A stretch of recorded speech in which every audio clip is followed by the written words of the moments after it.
You know those moments when it's just everything but the kitchen sink, and then you look at the kitchen sink and you go, well, maybe I'll throw that in too. That's kind of today.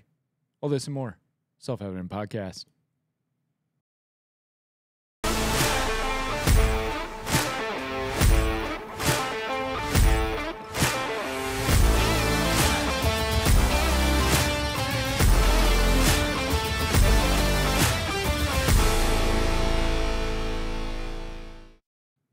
Welcome to the Self-Evident Podcast. You got Mike. No, you don't have Massey today. He will be back. I'm sure he'll end up doing something on Wednesday, but we'll definitely be here on Friday. And just to kick us off, before we get started, don't forget to go to theselfevidenttruth.com. You can sign up to become a torchbearer, or you can get yourself some merch, and you could get some resources. You could do the whole pre-order for the book, Church Liberated. You do what you need to do, but by all means, do that stuff. Follow us on all the social medias, the Facey Spaces and the Twitters and all of that stuff. I don't know.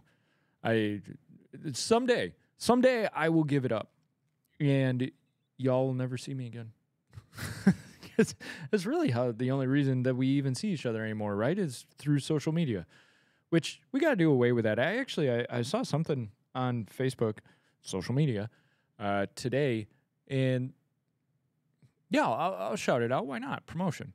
Jonathan Rios, he runs some men's development stuff in this area. By all means, check him out. Good dude. He posted something of reach out 10 times more to your friends than you're used to today. And dude, it's so true. We don't reach out to our friends enough. And typically what we do is we wait. And I don't know how many times this has happened to me, to my shame, where I have thought of somebody, I'm like, man, I really got to reach out to so-and-so. I got to do that. And then they'll reach out to me. And of course, invariably, and this is to all of you, because several of you have probably told me this many times, dude, you finally picked up your phone, or dude, you finally called back. Yes, it's not just you, it's everybody. I suck at answering my phone, which is partially on purpose. I don't like having my phone near me. I don't like being on it. I don't like it controlling me. So typically, my phone is on a counter somewhere, disconnected from me, or, and this is not my fault, it's in my pocket, and I just can't feel it. And I'll look 20 minutes later, and it's, I got 40 phone calls from 40 different people. But that does not excuse the fact that I should be reaching out more. And maybe you guys think about this. We live in an isolated, and this is why I said we're throwing everything in but the kitchen sink, because I've got some ideas of what I want to talk about, but this hits me as something that we do need to talk about. We live in a very isolated world because we're very busy, and we're very attached to online, to the digital. So we typically, what we do is, I've got to be on my computer, or I've got to be on my phone. But there ends up this kind of isolated disconnect that happens so often, and I don't think that it's just part of our generation. I think every generation struggles with what does it mean to be connected versus isolated. And for all of us, I think it's really important that we take a breather and say, okay, am I too isolated? Should I be connected to the community around me, because that community is there for you? And we had a men's conference this weekend. And this is part of what I wanted to talk about, but this is a good segue into it. If you went to that men's conference, dude, I'm hearing from so many guys who really got rocked in a good way, and God bless you guys. And if you guys were there, I've got something for you, so stick with me. I was thinking about this morning. I've got another piece to the puzzle for you, and I think it's really important for you to hear it. If you didn't go, I'm sorry, you lost out. That's not a shot at you. And man, immediately I was racking myself of like, we gotta do this for more guys. We gotta do this in other areas. We gotta figure out how to bring this to more men. Because what was so cool is I heard probably a handful of times, and again, if you weren't there, just stick with me. Try to put yourself in these guys' shoes. But I heard from a handful of guys, best men's conference they've ever been to. Now we did not have a monster truck crushing cars. I'm sorry. We also didn't have stunt riders. We didn't have men doing pole dances or anything like that. Now, we did have some cars come out for a car show, which was cool. There was awesome cars. We had some axe throwing, and credit to Massey, because Massey, it was really his brainchild of putting that type of stuff together. So props to him, and guys really liked it. We had food trucks. But guys kept saying to me, this is the best thing I've ever been to, best men's conference I've ever been to. And the sense I got was, and a couple of them said it this way, was it was real. And yes, I was one of the speakers, but I was sitting in the audience watching the other two guys going, man, I didn't even need to be here. These guys are great. Now I get it. At the end of the day, it was very balanced because, and this was something I pointed out to the other two guys, was the messaging in it. I talked about self-development. How do you develop self, right? And I think a lot of times Christians say, oh, it's all the Lord. Yes, but no, because you have a role to play in that. You could say no to the Lord. And I think there are times where it's tough to say yes. You will have times where it's just not easy to say yes. So how do you get through those times, and how do you lean into that, right? But then Seth comes up right after, and he's talking about family. And man, he had some banger of some one-liners that just rocked you and put you in your place. So like, oh, dang. Especially when he's talking about like the legacy you're actually leaving to your kids. And I'm not even going to try to give the one-liner he did, because I've been racking myself trying to think, okay, what exactly did he say? I can't remember, but it basically amounted to you're building your legacy each day with your kids, and that matters because we think it's practice, but it's really not. At the end of our lifetime, there's a cumulative legacy that we've left with our kids. Now, see, I've gone and bashed it all up, but he gave such a great talk on family, and then Mike Delafave comes in with relationship with Christ and relationship with others, right? Like it's all about Jesus, and are you going out into the world and sharing Jesus with other people? So this was such a great men's conference.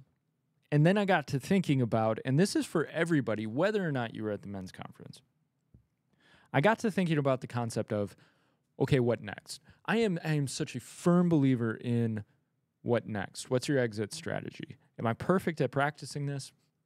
No. But a lot of times when we buy into programs, we do Bible studies, we go to sermons, we take in all this information, which hearing it and receiving it is so important. And a lot of you guys who were there, and if you weren't, you can take this and apply this to your own life. You probably rode that high through the weekend. Yeah, changed my life, transform. Good. Now it's Monday. Now you're back to the grind. Now you're back to autopilot. Life is back to normal. Things got shook up. You were out of your element. It was a good time. You built connections. You got rocked in certain ways. But the question is, what do you do now? And that's where an exit strategy is so important. Okay, you got transformed. You had those moments. Now what? Don't let the enemy steal the seed. And so that becomes so important, especially today. No matter what you've got going on, what's your next step? How are you going to take action to actually implement this stuff? How are you going to change who you are on a day-to-day basis by your actions and your behaviors? Because it's so easy for us to slide into habit. I am telling you, your schedule will come out of the woodwork to thrust you back into your old habits. And if we don't respect that, we end up becoming a victim of it. And the perfect example is there's kind of that cliche of, kids or young adults, they go to some youth conference, some big event, they come back all fired up, and then they go right back to doing what they're doing. And we do it too. And that letdown is it can be a dangerous place for us, because it can almost feel like, oh, well, I guess it was all fraud. It was all fake, that I wasn't really affected. I thought I was. I guess not. That's, and one of the things I said, and I know I've said it on the podcast before, motivation will leave you when you need it most. Motivation isn't bad. Motivation is good. Man, when I watch the right video, or I hear the right song, or I have the right conversation, man, I'm pumped up, motivated. And that is the time to put the plan in place. That's the time to figure out the steps and then be disciplined in taking those steps. Because guess what? The motivation will leave on a Monday morning when you got your boss droning on and he's chewing you out and you're sitting at your desk going, oh my gosh, dude, you're going to fall back on your habits, on your training. You have to figure out, how are you not going to do that? How are you going to change course? What is, and when I talked to the guys, one of the things I said was, figure out what domain you're actually focusing on today. Because if you just think domains in general, there's all kinds of different domains that you could be focusing on. But what is that one area? What's that one thing? And so for the guys who were there, now is your day to figure out how you're going to ensure that those habits are done with, that you're moving in a different direction.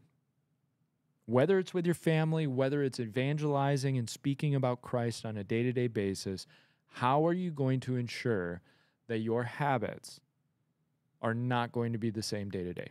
And if you didn't go, the fact still remains.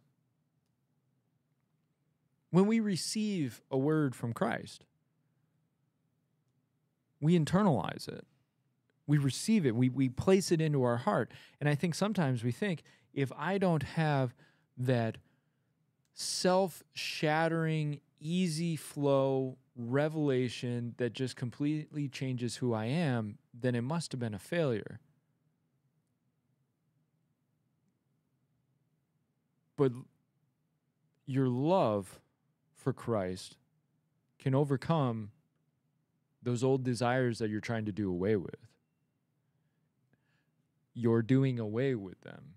You're dying to yourself daily. Christ didn't say, okay, die to yourself once and you're good. Die to yourself daily. Paul says, renew your mind daily. Continuously renew your mind. So this concept of one and done, I think I get frustrated with it because I know I was one of those people who, it should be one and done. I'm not done. So therefore, something's wrong with me. Or you're continually killing the flesh. And you'll make progress. That's the cool thing. You know, I got a couple of friends who, man, they're going through heavy transitional seasons, but guess what? They're making progress because they're getting with the Lord. They're getting introspective. They're saying, Lord, I see this thing in me, and I know this is keeping me from more with you. Lord, I want to die to this thing. And we do that with just sin. We this sin. Lust is like the number one. And it almost becomes the only one. And I'm so glad that it was not focused on at the men's conference. Because it is typically, what's the number one thing they're going to talk about? Lust, porn, women, blah, blah, blah. And it's like, yeah, we've had that conversation. And not that it can't continue to be had, but there are other things. Greed, pride, right? Envy, strife, dissension. These are real things. And sometimes our view gets myopic, and so then we're just pointing at the lust and all of that, and we're dealing with that, and meanwhile, pride is walking in the back door. And so you're going toe-to-toe with that lust, and you're going to defeat it, and you're hammering it, and it's punching you back, but you're going to punch again. And meanwhile, pride is growing. Greed is growing. So sometimes you got to take a step back and go, okay, what's actually growing, and what am I just focusing on? And for all of us, we will have that pathway throughout a lifetime of dealing with things. Not that I've already been made perfect or have already obtained all this, but I press forward to take hold of that for which Christ Jesus took hold of me. Not that I have already obtained. Not that I am already perfect. We're not perfect. We haven't obtained it all. Paul talks increasingly about the war between the flesh and the spirit. And that's not the only line that I wanted to go on, but I wanted to go on like, what is your exit strategy? You do an emotional high and you do that thing and you get done with the men's conference and everything's great. I'm going to take on the world. What is your next step? What's your exit strategy? That was just the first step. What now? Now, here's a little hint. Here's a little tipper. I'm going to take a sip of coffee. Because I don't want my coffee to get cold. And my coffee's still tall. Still, there's a lot in there. So, you're going to have to witness me drink coffee. Question is, what's that step you take? And a lot of times when people go, physical fitness is a perfect example. I want to change my body. Oh, I want a six-pack. Okay. Question is, what are you going to do? I'm going to eat 200 calories a day, and I'm going to go running 6 miles a day. Yes, you will. For a day. And then you'll end up in the Taco Bell drive-through line at 11:30 at night, crying into your gorditas and your soft-shell tacos and your big, massive Mountain Dew, Baja, whatever it is. Because when we do this, we end up setting these massive goals for us, these massive steps to change our behavior, our habits, and 99.9999% of people will never keep or stick to that. Pretty much all of us will do it for a day or 2 days, and we'll fall flat on our face, and then we'll get mad or we'll get depressed and we'll get discouraged and we'll go, well, I guess that wasn't really for me. Instead, set small goals. Be aware. Start listening to the Lord. I picture, and this is what's coming to my heart on this whole thing, is like, if you haven't talked about Christ to anybody in the past 10 years, don't tell yourself, well, I'm going to go out and I'm going to witness to every single person on the earth. How about, Lord, this scares me. I don't know I want to do this, but I know I've got to open this up in my heart for you, Lord. Give me one interaction where I can just tell somebody that you love them. Please. That's it. And then you follow through with those small steps. If you're trying to lose weight, how about I'm going to go for a walk for 30 minutes today? All you need is about 7,000 steps. I've heard different numbers, but they range from like 7,000 to 9,000 steps. And you cut a bunch of different diseases and stuff in half. The risk of it. Alzheimer's, dementia, heart disease, blah, blah, blah. I'm not talking about going for a marathon. I'm talking about 7,000 to 9,000 steps of walking in your day. You could do that. It's like, what, half hour to 45 minutes of walking. You can get that in. And adjusting your schedule a little bit doesn't have to be I'm going to wipe everything off the face of the earth and I'm not going to talk to my family for 2 months because I'm going to do this stuff for 22 hours a day. How about I'm going to get up 15 minutes earlier and I'm going to go for a walk. And those of you with little kids, young kids, I get it, because my kids have definitely thrown wrenches in my workout programs, because I typically would work out 4:30, 5 o'clock, something like that. Well, they started getting up at the same time. And you can get a workout in, and then I try to include them a little bit and all that. But at some point, you're focused on the kids and doing the kid thing. So I had to adapt. Am I perfect at my adaptation? No. But my schedule has changed and modified to where at least 1 day a week, I'm lifting with a buddy in the afternoon. And then the other days of the week, I may lift in the afternoon instead of the morning, because now my schedule has shifted a little bit to where I can do that. If you're working 16-hour days, God bless you. You may have to figure something out. And maybe it's only 2 to 3 days a week you're getting a workout in. And you may have to just kind of grind a little bit to do it, but it's possible. So the lesson on that, and then I'll kind of square this away, and there's one other thing I want to talk about before we get done. Take those small action steps. What are those small steps that you need? Fair? Second, something else I noticed in this whole thing was, and this gets back to what I was talking about at the beginning, reach out more than you're typically used to, is that concept of community, especially in terms of men, but ladies, you as well. What's the community you have around you? And we typically look at community as a passive thing. We walk into the church, we sit down in the last row, and we watch the service for 6 months, and then we get mad that nobody ever talked to us, nobody ever invited us to lunch, nobody ever took us out to dinner, nobody ever asked us how we're doing. And so we leave mad because that church isn't a community. They don't care about us. Y'all noticing the issue in that? We are so quick to set expectations on other people, and then when they don't meet them, it's all their fault. They never talked to me. They never asked. Maybe they had no clue. And if you want community, it's on you to start building community. It's on you to reach out to others. And you'll say, yeah, I reach out and they don't reach back and nothing happened. Okay, so find some more people. You have, what, 7+ billion? We're probably close to 8 billion at this point. People to try and build connection with. You go, well, they're all in China. Okay, who's in your community? But there are a lot more people than you expect. And you really can only have so many quality relationships in your life. Well, start building them.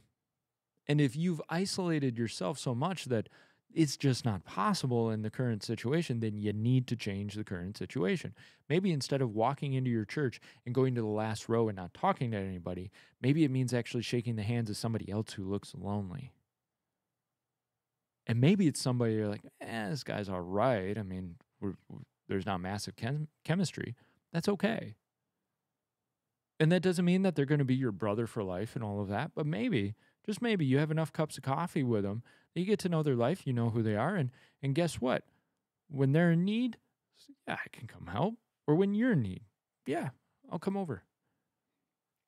But we've taken such a passive look at community, and I was thinking about this after this conference, is one of the things that I'm really pursuing in my heart, my mind, is like, how do you help guys especially build community? Because ladies, you prosper when guys have strong-knit community around them. Now, typically, what people view with guys' communities is a bunch of guys drinking beer, watching football, yelling at the TV, and, eating wings. There's an aspect of that. And there's a sliding scale. But guys, when they know they've got other guys around, and we're doing life together and we're building up brotherhood, our families are richer because of it. We suddenly know the load isn't all on us, that we can spread the load across each other. Because sometimes it just gets so heavy. And I am so grateful that, I had a situation with my floor, and I didn't know if my house was about to go into a sinkhole or not. Because flat out, like I was here, and maybe I told you guys about this. I don't know. I think Massey alluded to it at one point. Sitting here at my desk, wife calls me. She says, the floor is bubbling. What?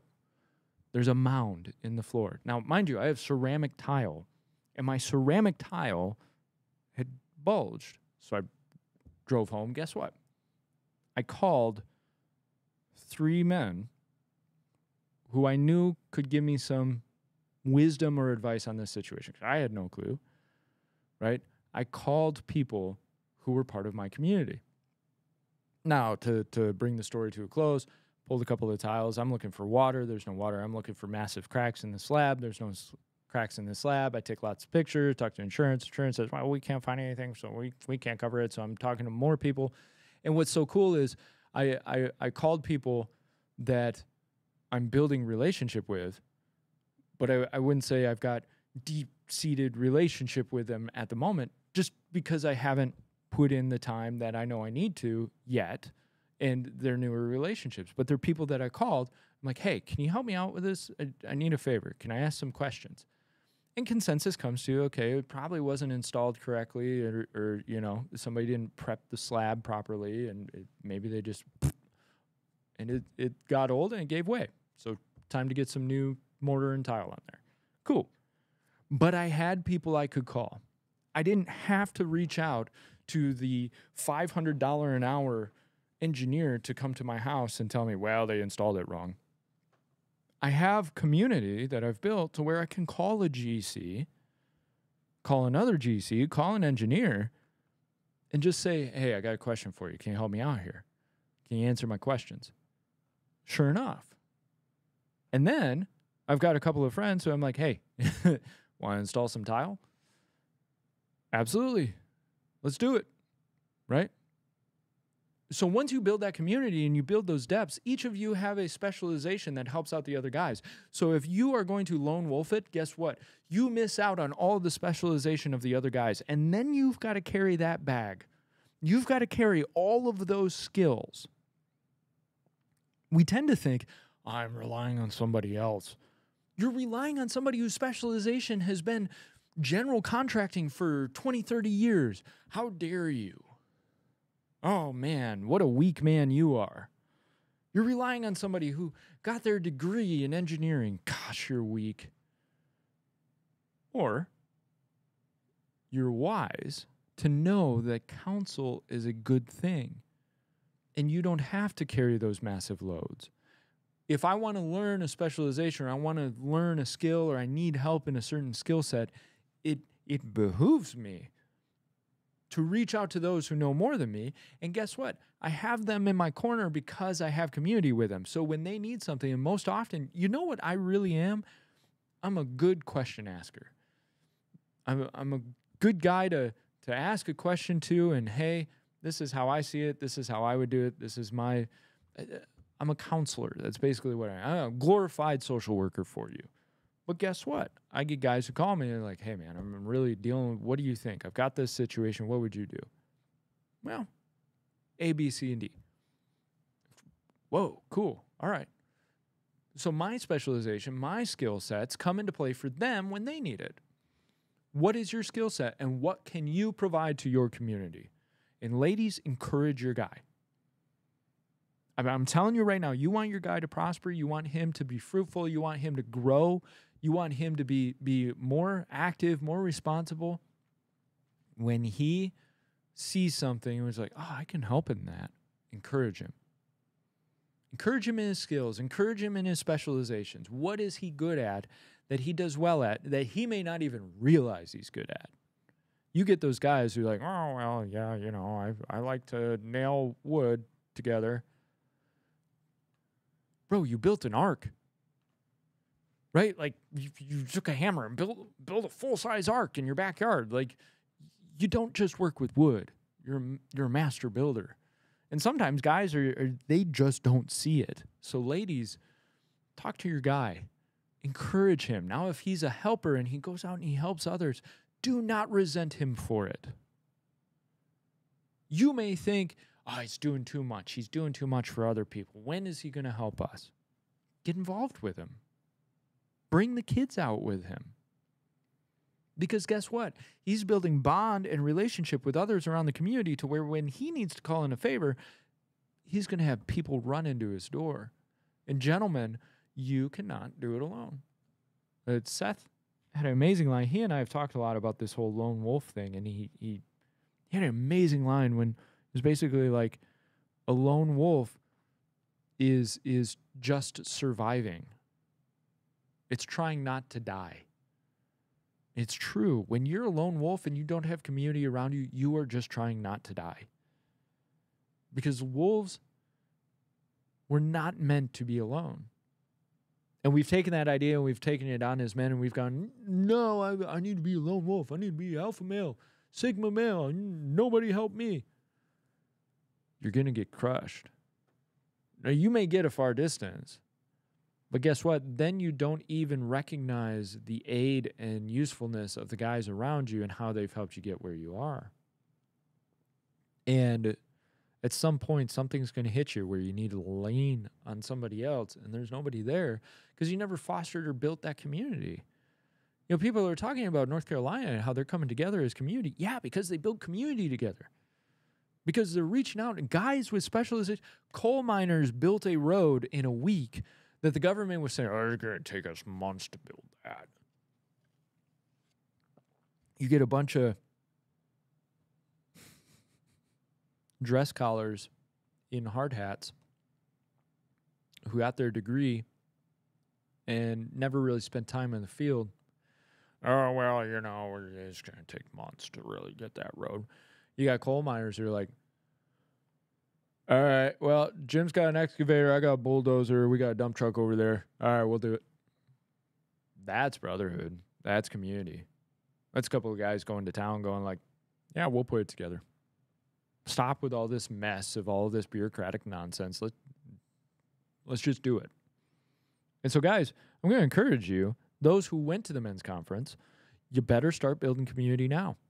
You better start reaching out to other guys. And, hey, reach out to me. Reach out to Massey.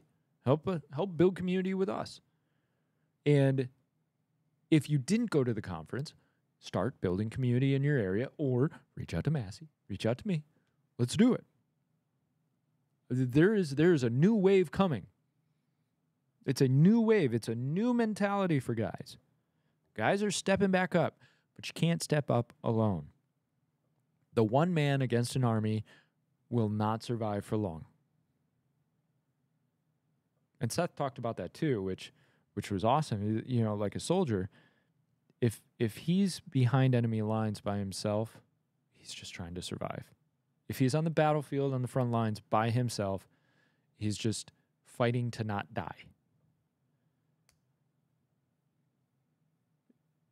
He's not taking territory. Whereas guys who are in a community, they're in a brotherhood, they're together, they're working together, they can do anything. You may say, well, Tower of Babel, the humans could do anything. Yeah, but they wanted to create their own name. They tried to give themselves their own name. If you do it under Christ's name, bring the kingdom forth. And when I look at my community and the guys that I've got around me, I love. And then this was something I was thinking about as I was sitting in the audience, listening to Seth and Mike do their things. It's like, they're specialized. That's their strength. I don't have to do that. Because you get a moment, and I'll be real with you, you get a moment where, I should have talked about that. That's really more important than what I was talking about. And I saw myself doing that, and I realized it's good that I'm thinking that way, but wrong that I'm thinking that way. Here's why it's good. Because I'm recognizing the value of what other people are saying, and ooh, that's really important. But immediately we do the binary, and we say, so therefore I'm not important at all. Which isn't true. Your specialization matters. Just like in a military unit, not everybody is going to carry a heavy machine gun. Not everybody is going to carry the radio. Not everybody is going to give directions. You have positions. And in an army, not everybody's going to drive a tank. Not everybody's going to fire the heavy artillery. Not everybody's going to fly a plane. Not everybody's going to sail a boat. But everybody has a job. Everybody has a role. And everybody has a specialization. So that way, the guy who is kicking in doors doesn't have to be familiar with how to fly an F-22 Raptor. Not his specialization, doesn't have to cross his mind. He's got a job to do. He's specialized in his job. Just like the F-22 pilot is specialized in his job, and you wouldn't trust him to kick in doors because that's not his job. And so I'm watching these other two guys, and I'm going, man, this is awesome. This is awesome. This is how it's done. They have their lanes, and they're nailing their lanes. Seth is passionate about family stuff. I am too, but like passionate, and that's his focus. Me, if you've listened to me for any course of time, I'm passionate about self-development. Mike, that's all he talks about. And I'm making a joke or making light of it, but in reality, what is he truly passionate about? Sharing the gospel. Giving people Christ. What else is there in his mind? Which God bless him for it, because we need that reminder. We need that guy who's like, yeah. That's all good. It's important. But are you sharing Christ? Are you actually carrying out the Great Commission? Is it about Jesus or is it not? You need that specialization. You need that guy to keep that clear mind in that. So, if you can't even figure out, okay, what am I going to do as my exit strategy for this week to ensure that I don't fall flat on my face after such an event, And this is for anybody listening. Figure out your exit strategy this week. You had a good weekend. You had a bad weekend. You're coming off the weekend. You're back into autopilot. How are you going to make this week different from any other week you've ever had? But the other part of it is, if you don't know what to do, build community. Reach out to those people that you know you should be talking to.